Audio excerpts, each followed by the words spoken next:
నమస్తే, welcome to NSTV news. ముందుగా ముఖ్యాంశాలు. దేవరకద్ర మండల కేంద్రంలో వ్యవసాయ మార్కెట్ యార్డ్ కమిటీ నూతన కార్యవర్గ ప్రమాణ స్వీకారంలో పాల్గొన్న ఎక్సైజ్ శాఖ మంత్రి వర్యులు Jupally Krishnarao, Makthal MLA Shri Vakiti Srihari, Devarakadra MLA G Madhusudan Reddy. ఈ కార్యక్రమంలో మార్కెట్ నూతన చైర్మన్ కథలప్ప మరియు మెంబర్స్, కాంగ్రెస్ పార్టీ మండల అధ్యక్షులు అంజలిరెడ్డి, మండల మాజీ ప్రతినిధులు, కాంగ్రెస్ నాయకులు, అభిమానులు పెద్ద సంఖ్యలో పాల్గొన్నారు.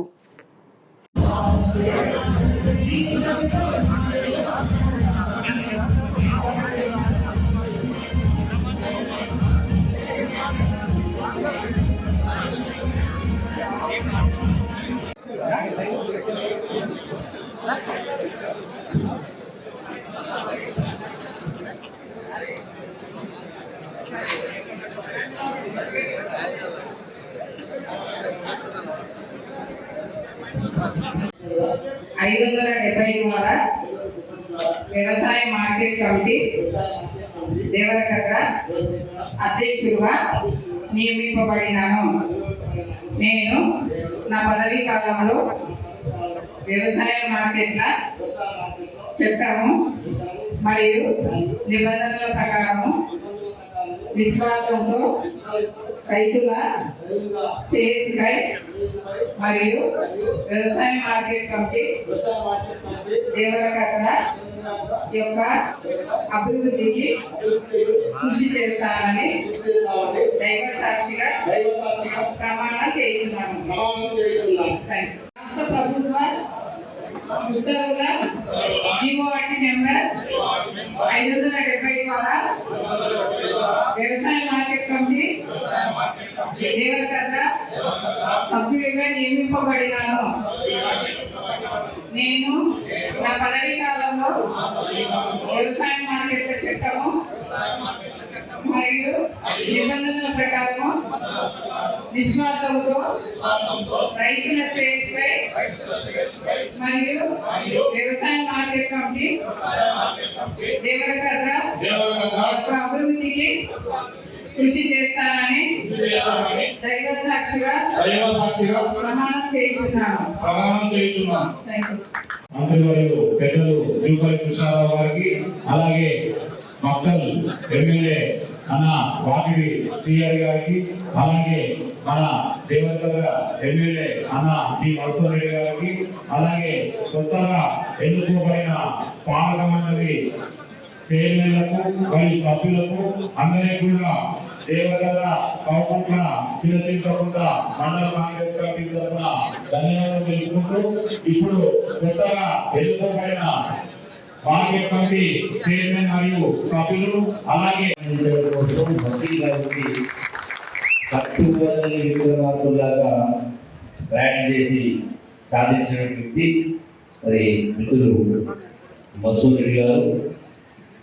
మరొక పండుగ విక్రమార్కుడు శ్రీహరి గారు. అట్లాగే ఈనాడు మార్కెట్ కమిటీ చైర్మన్ గా ప్రమాణ స్వీకారం చేసినటువంటి కథలప్ప గారు శుభాకాంక్షలు తెలియజేస్తున్నా. మీకు ఎందుకంటే ఇప్పుడే చెప్పారు, చాలా మంది ఇతర పార్టీల వాళ్ళు కథలప్ప గారిని తీసుకుపోవాలని ఎన్నుకోవాలని విశ్వ ప్రయత్నం చేసినా కూడా ఆయన ఒక ముక్కుసూటిగా కాంగ్రెస్ పార్టీని దర్శనం నుంచి అటువంటి వ్యక్తి ఇక్కడ కూడా పక్కకు చూడలే. మరి అటువంటి వ్యక్తికి అందులో రైతు స్వయాన రైతు అతను ఈనాడు కార్యక్రమం చైర్మన్గా ఎంపిక కావడం జరిగింది. వారికి శుభాకాంక్షలు తెలియజేస్తూ, అలాగే వైస్ చైర్మన్ హనుమంత్ రెడ్డి గారు మీకు కూడా శుభాకాంక్షలు అందరూ కూడా.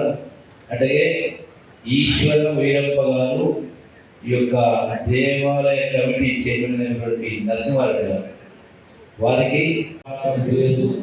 ఈ యొక్క దేవాలయ కోసం ఇందులో మసూరాడిగా ఎక్సైజ్ సభ్యులు అరవై చూసి పరిస్థితి చేసి ప్రయత్నం చేయగలుగుతారు. జై కాంగ్రెస్. జై కాంగ్రెస్. జై రేవంత్ రెడ్డి గారి నాయకత్వం, జీవన్మోహన్ రెడ్డి నాయకత్వం. జై కాంగ్రెస్, జై కాంగ్రెస్. కోసము మీ అందరి కోసం కథలపగాన్ని చైర్మన్ వెళ్ళిపోలేదు. కథలపక్క అర్హత ఉంది కాబట్టి ఈరోజు కథలప చైర్మన్ రాగలిగింది. ఎందుకంటే గత 30-40 సంవత్సరాలుగా కాంగ్రెస్ పార్టీకి ఆర్మిషన్లు కష్టపడుతూ కాంగ్రెస్ పార్టీ అంటే కాంగ్రెస్ పార్టీలో ఎవరిలో సరే వారి గెలుపు కోసం కృషి చేయడంలో కథలపగారు ఉన్నారు. కాబట్టి అదేవిధంగా టీఆర్ఎస్ పార్టీ అధికారంలో ఉన్నప్పుడు కథలప నేను లైవ్ లో చూసిన చాలా సార్లు కథలపగాన్ని బెదిరించి ఏదో రకంగా ప్రలోభాలు గురి చేసిన పార్టీ నుంచి చేంజ్ చేసి టీఆర్ఎస్ తీసుకోవాలన్నా భయపడకుండా పార్టీ చేంజ్ కాలేదు. అదేవిధంగా ఆయన ఒక స్వయం ఒక రైతు ఇప్పుడే అడిగితే ఎన్ని ఎకరాలు నీకు భూమి ఉందంటే 18 ఎకరాలు ఉందని చెప్తున్నాడు. పెద్ద రైతు 18 ఎకరాల 6 ఎకరాలలో మన పత్తా వేసిన తర్వాత డ్రాగన్ ఫ్రూట్ కూడా వేసిన చెప్తా ఉన్నాడంటే ఎంత ఆదర్శవంతంగా ముందుకు పోతా ఉన్నాడు. అంటే మార్కెట్ కమిటీ చైర్మన్ అనే వ్యక్తి ఒక రైతుగా ఉంటే బాగుంటుందని చెప్పేసి కథలపై నిర్ణయించడం జరిగింది. మీరందరూ కూడా చాలా మంది కాంగ్రెస్ పార్టీ కోసం పనిచేస్తారు, చాలా మంది సీనియర్స్ ఉన్నారు. నేను కాదని కానీ ఇప్పుడు డైరెక్టర్ అందరూ కూడా మాక్సిమం అందరి రైతులనే సెలెక్ట్ చేయడం జరిగింది. వారు వ్యవసాయం చేసుకుంటూ రైతుల సమస్యలు రైతుల గురించి తెలియజేయడానికి మీరందరూ కూడా రైతులందరూ అంటే డైరెక్టర్లో ఉపయోగపడతారని ఆలోచనతో రైతులనే చైర్మన్ గా డైరెక్టర్ గా నియమించిన విషయానికి సందర్భంగా మీ అందరూ కూడా నేను గుర్తు చేస్తామని చెప్పేసి గుర్తు చేస్తాము. అదే శుభాకాంక్షలు. అదేవిధంగా రాబోయే సంక్రాంతి పండుగ శుభాకాంక్షలు. ఈరోజు పెద్ద ఎత్తున దేవరకద్ర నియోజకవర్గం హెడ్ క్వార్టర్లో రాష్ట్ర ఎక్సైజ్ శాఖ మంత్రి గారు శ్రీ జూపల్లి కృష్ణారావు గారు ముఖ్య అతిథిగా, మార్కెట్ కమిటీ చైర్మన్గా కథలప గారు, శ్రీ వీరపయ్య స్వామి టెంపుల్ చైర్మన్గా నరసింహారెడ్డి గారు ప్రమాణ స్వీకారం చేయడం జరిగింది. ఈ ప్రమాణ స్వీకారానికి చాలా పెద్ద ఎత్తున ఈరోజు దేవరకద్ర నియోజకవర్గ ప్రజలందరూ కూడా తరలి వచ్చినందుకు వాళ్ళందరూ కూడా ప్రత్యేకంగా కృతజ్ఞత తెలియజేస్తూ తక్కువ సమయంలో పెద్ద ఎత్తున మేము ఊహించినంత పెద్ద ఎత్తున ఈ కార్యక్రమానికి వచ్చిన ప్రతి ఒక్కరు కూడా కృతజ్ఞతలు తెలియజేస్తూ మరొకసారి నూతన సంవత్సరం మరియు సంక్రాంతి పండుగ శుభాకాంక్షలు. Thank you.